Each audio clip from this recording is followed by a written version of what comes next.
جس کے پاس جو کچھ بھی ہوتا ہے اسے وہی تقسیم کرنا ہوتا ہے، اس لیے لوگوں کے رویوں کا شکوہ نہیں کرنا چاہیے۔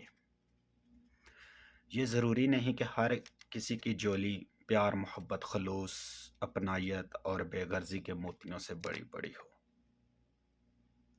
نہیں، جو کچھ بھی ملے، جہاں سے بھی ملے، جس طرح سے بھی ملے، رکھ لیں اور یہ سوچ لیں اور دینے والے کے پاس دینے کے لیے اپنے ظرف کے مطابق اس سے بہتر کچھ بھی نہیں۔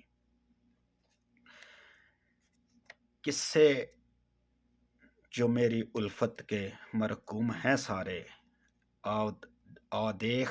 آ دیکھ تیرے نام سے معصوم ہیں سارے، بس اس لیے ہر ایک کام ادھورا ہے، خادم بھی اب میری قوم کے مخدوم ہیں سارے۔ اور اب جو میرے پاؤں کی زنجیریں کو کھولے، حاکم بھی میری بستی کے محکوم ہیں سارے، شاید ظرف اب تک خاموش ہے، ورنہ تیرے عیب بھی معلوم ہیں سارے۔